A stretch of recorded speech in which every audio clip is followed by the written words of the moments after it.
자, 인사이트 플러스 시간으로 이어가 보도록 하겠습니다. 오늘은 독립리서치 아리스의 이재모 대표와 함께 시장 이야기보다 더 자세히 알아보겠습니다.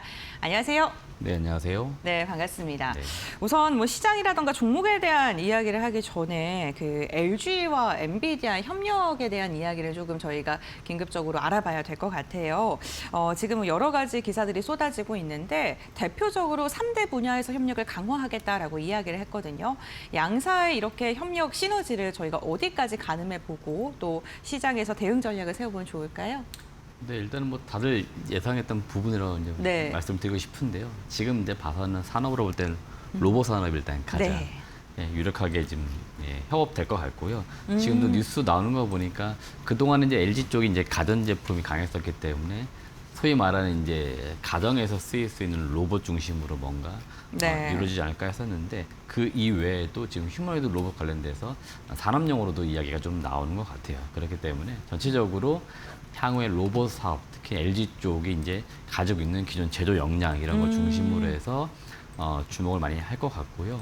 당연히 이제 LG 이제 지주사를 비롯해서 LG 전자, 네. 그다음에 LG 이노텍 그리고 LG 이제 디스플레이까지 이 정도까지는 우리가 이제 사업적으로 협력에 대한 가능성을 충분히 열어놓을 수 있는 거고요. 당연히 보통 우리가 말하는 이제 밸류체인이 네. 여기까지는 충분히 형성될 수 있는 거고요. 그래서 묘 안에 들어갈 수 있는 소프트웨어라든지 이런 것들도 관제 시스템 이런 것들도 포함하면 LG, CNS 이런 기업들 당연히 함께 이제 사업을 할 수 있겠구나라고 이제 볼 수 있는 거고요.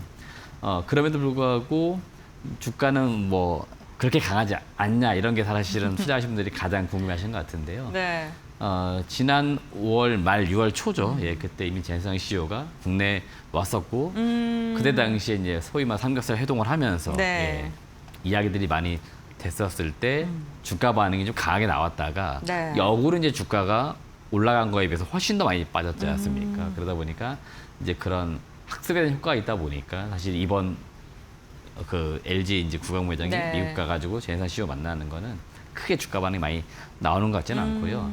제가 여기서 여러분들에게 짚어드리고 싶은 건 뭐냐면은 지금 젠상 CEO를 비롯해서 국내 많은 그 기업들의 그 대표나 CEO들이 네. 만남이 지금 잦고 있잖아요. 맞아요. 예, 그러니까 네. 과거보다 훨씬 더 만남이 잦다는 것들은 계속해서 무언가 협력이나 협상에 대한 이야기를 계속 하고 있다는 걸 의미하기 때문에 여러분들이 단순하게 데일리로 뭐 주가 이런 것만 바라보시기보다는 실질적으로 누구와 어떤 사업이 어떻게 이루어질지를 좀 더 세밀하게 바라보시고 좀 장기적 관점에서 바라보시는 게 더 중요하다고 말씀을 드리고 싶고요. 당장 오늘 만난다고 해서 로봇 사업에 숫자가 찍히거나 그런 건 아닐 겁니다. 그렇기 때문에 밸류체인이 어떻게 형성될 거고 이런 걸 좀 봐야 될 것 같고 로봇 쪽 그래서 이야기 나왔기 때문에 같이 말씀드리고 싶은 게 현대차도 지금 오늘 단독 기사지만 뭐 로봇 관련된 이슈가 지금 나오고 있거든요. 삼성, 네. 네네네. 그다음에 밸류체인 형성한다 이야기 나오다 보니까 네.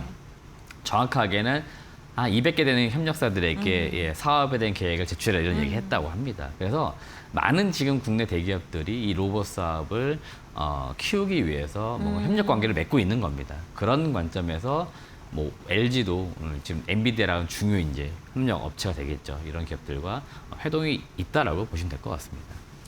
네, 그 LG의 주가 흐름 보니까 사실 개장 직후에 가장 좋았고요. 뉴스에 팔아라라는 그 증시의 격언을 또 씁쓸하게 좀 확인할 수 있는 시간이지 않을까 싶습니다.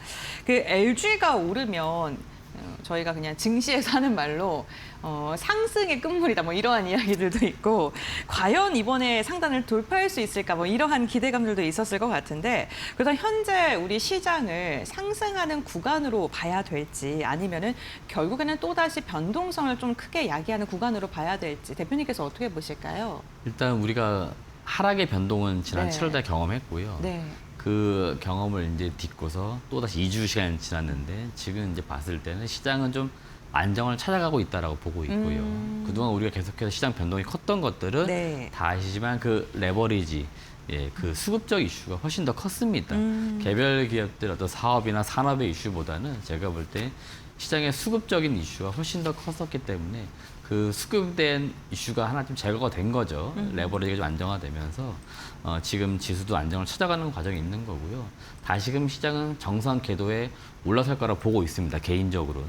그 관점에서는 지금 시점에서는 단기 우리가 이제 V자 반등 이런 걸 기대하면 좋긴 하겠지만 사실 V자 반등까지는 기대하기보다는 한번 바닥을 확인한 다음에 올라선 정도 수준에서 약간 안정을 찾아간 단계인 것 같고요.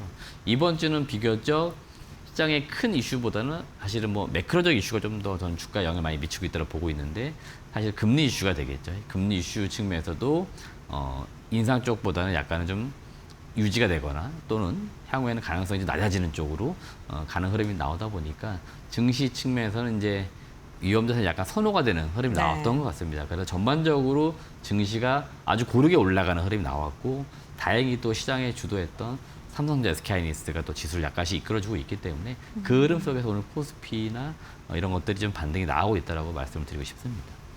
그러면 저희가 이제 반등이 나오고 있으니까요. 포트폴리오를 좀 새롭게 구축을 하고자 하시는 분들도 있으실 것 같은데 저희 또 월요일 날 쉬거든요. 연휴가 끝나고 나서 우리 시장 좀 이끌 만한 게 있다면 어떤 게 있을까요?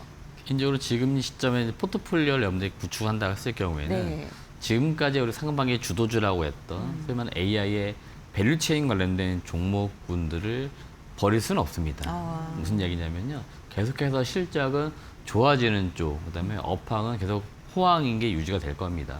통상 우리가 미래 어떤 기업들의 이익을 끌어와가지고 투자한다고 봤을 때는 지금 반도체나 전력기기 마찬가지인데 가까이 기업들의 지금 실적 발표 이후에 전망이나 또 27년까지 전망도 잘 보시면은 업황이 뭔가 꺾이거나 그런 분위기 아니고 계속해서 더 좋아지는 쪽으로 가고 있습니다. 그렇기 때문에 지금 시점에 실적이 잘 나와주고 있는 반도체, 그다음에 전력, 기기 쪽 종목군들은 포트폴리오에 어느 정도 비중 계속 가져가면 좋을 것 같고요.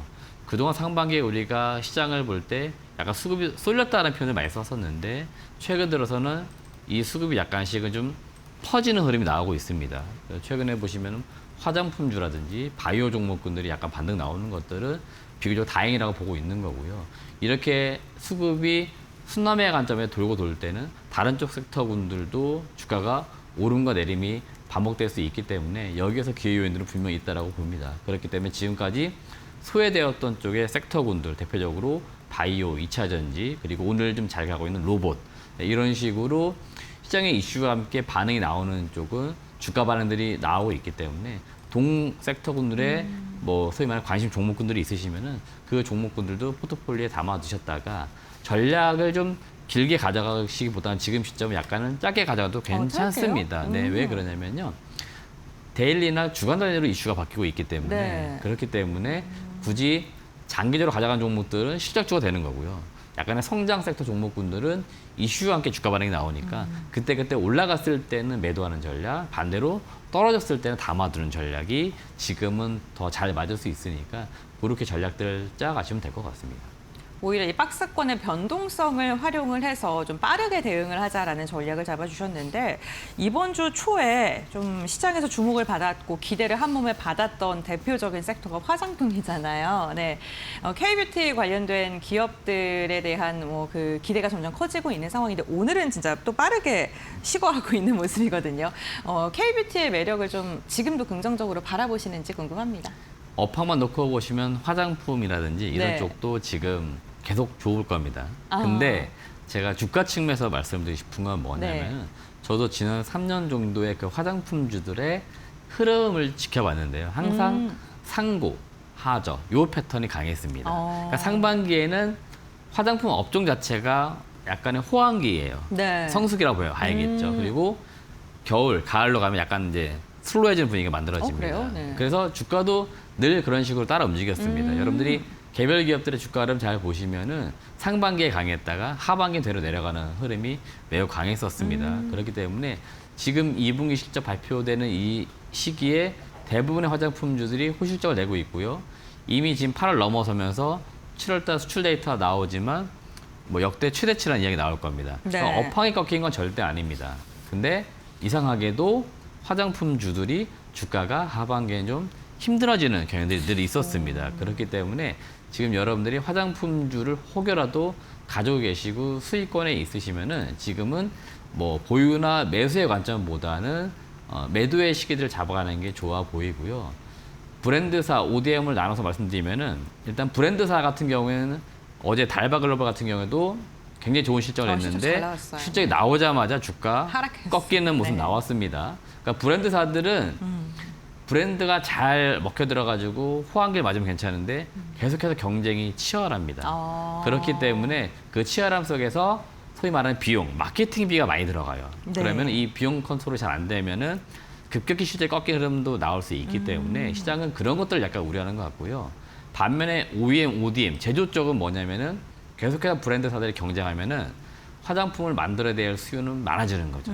그러다 보니까 계속해서 이익이 좋아지고 있다 보니까 오히려 아직까지 오늘 같은 경우에도 한국콜마나 코스메카 코리아는 소식적 발표 이후에도 주가가 좀 강세를 유지하고 있습니다. 네. 이게 약간의 섹터 내에서도 특징이라고 보시면 돼요. 그렇기 때문에 굳이 내가 화장품주를 장기를 좀 가져가겠어 하시는 분들이라면은 브랜드사보다는 지금은 OEM이나 ODM 업체를 가져가는 게 맞고요. 다시 내년 봄 시즌 되면, 그러니까 27년도 봄이 오면은 브랜드사들이 주목을 또 받습니다. 이때 브랜드사들의 각각의 실적 전망이나 이런 걸 보시면서 진입해도 늦지 않기 때문에 지금 화장품주들은 약간의 호황기를 맞고 있지만 주가 측면에서 혼돈의 시기가 혼돈의 시기가 오고 있다. 이렇게도 말씀을 드리고 싶습니다. 그 브랜드사랑 ODM 기업을 좀 비교해 주셨는데 국내에서 또 시총에서 좀 주목받고 있는 그 섹터를 좀 나눠보자면 유통 기업들 실리콘투도 있을 거고 펌텍 코리아 같은 용기 관련된 기업들도 있잖아요. 그것도 뭐 제품 경쟁력이라던가 이런 거에 대해서 좀 인정을 받고 있는 건데 사실 얘네들은 뭐 경쟁하는 회사가 별로 없다 보니까 여기도 ODM이랑 비슷하게 보면 좋을까요? 일단 실리콘투는 유통에 가깝지 않습니까? 네, 맞습니다. 특히나 네. 미국 쪽에 유통을 많이 하다 보니까 네. 계속해서 호실적이 나오는 것 같고 이번에도 목표 주가 상향 리포트가 나오고는 있습니다. 네. 이게 좀 더 우려가 되는 거예요. 왜요? 예, 우리가 눈높이가 높아져서요? 경험했지 네. 않습니까? 반도체도 목표 주가 계속 올렸더니 네. 주가가 빠지니까 다시 낮추는 흐름 나왔잖아요. 그러니까 업황은 호황이기 때문에 이익 전망 잘 보시면 계속 증가하는 게 맞습니다. 그러면 당연히 이익이 증가되니까 목표 주가 올리는 게 맞는데 네. 이상하게 주가가 꺾여버리면은 목표 주가와 실제 거래된 주가 괴리가 발생되니까 애널리스트 분들은 이 목표 주가의 어떤 괴리 때문에 다시 낮추는 흐름들이 나와버립니다. 그래서 혹여라도 또 가을쯤 가가지고 목표 주가 다시 조정하는 흐름이 나오면 약간 투심이 꺾이는 거죠. 그렇죠. 그렇기 때문에 그런 게 지금 시점에 약간 우려된다고 말씀드리는 거고 전반적으로 업황은 계속 좋습니다. 그렇기 때문에 실리콘투와 같은 유통주들도 계속 장기로 가져가는 건 좋다. 결국에는 수요가 계속 있기 때문에 유통에 대한 수요도 계속 있는 거죠. 그래서 미국 쪽에 대한 그 시장 점유율, 특히 국내 기업 입장에서는 침투율을 표현을 하는데 네. 침투율이 높아질수록 실리콘투도 당연히 실적은 계속해서 좋아질 수밖에 없다라고 말씀드리고 싶습니다. 네, 알겠습니다. 그 화장품 관련된 기업들에 대한 이야기 나누고 있는데요. 최근에 그 리포트를 좀 내놓으셨더라고요. 바이오비주에 대한 분석 기사가 확인을 했는데 이 바이오비주가 어떤 회사인지 좀 낯설게 생각하시는 분들도 있으실 것 같아서요. 어떠한 기술을 갖고 있고 경쟁력을 갖고 있는 기업일까요? 네, 일단 바이오비주는 작년 25년도 상장한 기업이고요. 2018년 설립됐기 때문에 사실 설립부터 해서 상장까지 기간이 길진 않았습니다만은 네. 지금 숫자로 기업이 증명하고 있는데요. 실제 계속해서 증가를 하고 있는 국내 대표적인 수출 주도형 메디컬, 에스테틱 기업이라고 볼 수 있겠습니다. 그렇기 때문에 향후에도 동기업은 실제 계속해서 증가하는 모습이 나올 것 같고요.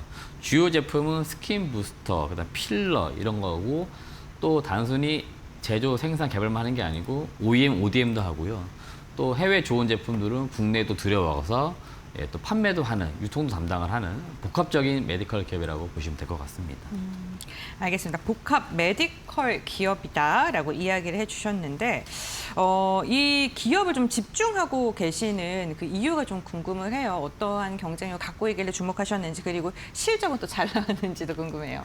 네, 일단 이번 주 2분기 실적이 나왔고요. 네, 이번 주에 상당히 나왔어요. 네. 어닝 서프라이즈 나왔는데 매출액이 99억, 영업이익 27억, 단기 순이익 25억이 나왔습니다. 와, 네. 시장에서 추정했던 숫자가 있는데 그보다 훨씬 더 상회하는 이제 숫자가 나왔는데 특히 영업이익은 시장 컨센 대비 35%, 단기 순이익은 시장 컨센보다 56% 크게 상회하는 모습이 나왔고요. 특히나 미국 쪽 시장에서 굉장히 지금 매출이 가파르게 성장하는 게 이번 2분기에 확인이 됐습니다. 바이오비주가 그동안의 주가가 실적 대비했을 때 저평가받았던 근본적인 이유가 뭐냐면은 중국향 매출 비중이 너무 많은 거 아니야 그랬었는데 지금은 중국을 제외하고도 미국, 그다음에 유럽, 남미까지 그러니까 수출 지역이 점점 다변화되고 있습니다. 그리고 미국이 아무래도 가장 우리에겐 중요한 시장 같은데 네. 미국 쪽에서 지금 매출이 아주 급격히 성장을 했거든요. 특히 상반기에 미국 매출이 70억이 나왔습니다. 그래서 미국 쪽에서 본격적인 매출 성장이 나타나고 있다는 것들은 또 하나 중요한 게 수익성 측면에서도 훨씬 더 좋을 수 있기 때문에 그런 측면에서 바이오 비주가 향후에 실적 성장에 대한 기대치가 이번 2분기에 확인돼가지고 시장은 실적 발표 이전부터 그 기대치를 가지고 많이 올랐던 것 같습니다. 그리고 숫자로 다시 한번 증명이 됐고 회사는 실적 발표 이후에 보도회를 통해 가지고 하반기 27년도에는 훨씬 더 좋은 실적이 나올 거다라고 이야기해주고 있고요.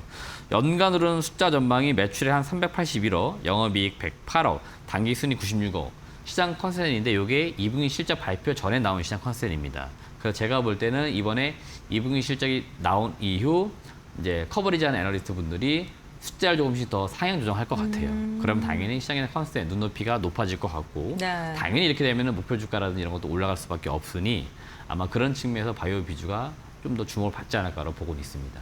그 바이오 비주에 대해서 이야기를 해주셨을 때 메디컬 에스테틱 기업이라고 설명을 해주셨는데 단순한 화장품 기업이 아니라요. 필러라던가 스킨 부스터에 대한 사업도 같이 하고 있습니다. 대표적으로 셀리비온에 대해서 굉장히 긍정적으로 평가를 해주셨는데 앞으로 새로운 성장추로 저희가 기대해 볼 만할까요? 일단 새로운 신제품이 나오면 시장은 늘 기대하기 마련인데 네. 항상 이제 이 신제품 나왔을 때 회사도 늘 고민을 합니다. 이게 시장 점유율을 과연 얼마나 가져갈 수 있을까를 늘 고민하는 부분인데 동사가 셀리비온 이 신제품을 올해 국내에 출시하면서 네. 나름의 시장 점유율은 한 5% 정도. 오. 근데 국내 시장 규모가 대략 한 1,000억 정도 형성을 하고 있다고 합니다. 그럼 대략 숫자 계산해 보시면 매출액 기준으로 할 때는 50억 정도 이제 나올 수 있는 거고요. 이게 신제품이 나오면서 시장이 어느 정도 자리를 잡게 되면은 통상 이런 미용 기기 쪽은 입소문이 굉장히 빨리 타죠. 그러다 보니까 이 입소문을 통해 가지고 병원과 의원 채널을 통해 가지고 판매율을 높일 것 같아요. 그럼 당연히 이 신제품이 새로운 동사의 매출원으로 자리를 잡게 되는 거고요. 제품의 매출 다각화가 이루어질 경우에는 당연히 매출 숫자도 올라가지만 그 질 자체가 올라가게 되는 거죠. 제품이 다변화됐기 때문에 그런 측면에서 이 신제품 셀리비온을 많이 지금 기대를 하고 있습니다. 네. 지금 기업에 대해서 실적이 앞으로 더 좋아질 것이다 이렇게 긍정적으로 평가해 주셨는데 그러면 저희가 하반기에 어느 정도까지 기대를 해둬도 좋을지 그리고 투자자들 가운데서 이렇게 뷰티 기업들 관심 있으신 분들도 있으시거든요. 투자자들이 어떠한 부분을 주목하면 좋을까요? 이제 일단 방금 말씀드렸지만 동사 제품들이 지금 다 잘 되고 있습니다. 네. 지금 시점에서는 계속해서 주목할 부분은 해외 수출 비중이 점점 높아지고 있거든요. 지금도 수출 비중이 75%대인데 네. 아마 더 증가할 것 같고 미국, 그다음에 향후에 남미나 유럽 이런 쪽은 신제품 관련된 인허가 지금 이슈도 있습니다. 그래서 인허가 이후엔 당연히 제품이 출시가 되겠죠. 그럼 자연스럽게 제품이 많은 지역에 더 들어가게 됩니다. 네, 그러면 그렇죠. 자연스럽게 매출 영업이익이 증가하기 때문에 그 부분 주목해 보면 좋을 것 같고요. 지금 제품도 생산하는 게 많은데 동사가 하남의 공장이 있거든요. 하남에 있어요? 네, 하남에 지금 공장도 증설을 꾸준하게 하고 있는 단계에 있습니다. 그만큼 동사가 증설을 통해 가지고 생산 능력을 확대하게 될 경우에는 외형 성장과 수익성을 같이 가져올 수 있다라고 보는 거고요. 동사는 되게 독특하게 25년도 상장을 했거든요. 상장하면서부터 주주 환원 정책을 펼치기 시작했습니다. 예, 배당도 진행을 했고요. 돈을 진짜 잘 버나 봐요. 네, 네. 올해 같은 경우에는 자사주도 20억 정도 매입하는 소각까지 했습니다. 그러니까 굉장히 좋은 기업이라고 우리가 알 수 있는 건 뭐냐면 수익성을 주주에게 돌려주는 거를 네. 아주 발빠르게 하고 있습니다. 그렇기 때문에 향후에도 배당도 더 늘릴 거고 자사주 매입소가 당연히 계속 진행이 되겠죠. 그렇기 때문에 주주 친화적인 측면은 지금 정부의 어떤 정책 기조나 시장 분위기가 아주 잘 맞습니다. 그렇기 때문에 동사가 제가 볼 때는 그런 측면에서도 주주들 입장에서 볼 때 투자하시는 분들 입장에서는 굉장히 매력적인 기업이다라고 말씀을 드리고 싶습니다. 네, 알겠습니다. 오늘 이재모 대표와 함께 오늘 시장에 대한 전반적인 분위기와 뷰티 관련된 기업들에 대한 이야기 나눠봤습니다. 바이오 비주에 대한 매출 성장에 대한 기대감 그리고 시장 다각화에 대한 기대감 말씀해 주셨으니까요. 이 부분 참고하시면서 투자 전략 세워보시면 좋을 것 같습니다. 대표님과의 말씀 여기까지 나누겠습니다. 고맙습니다.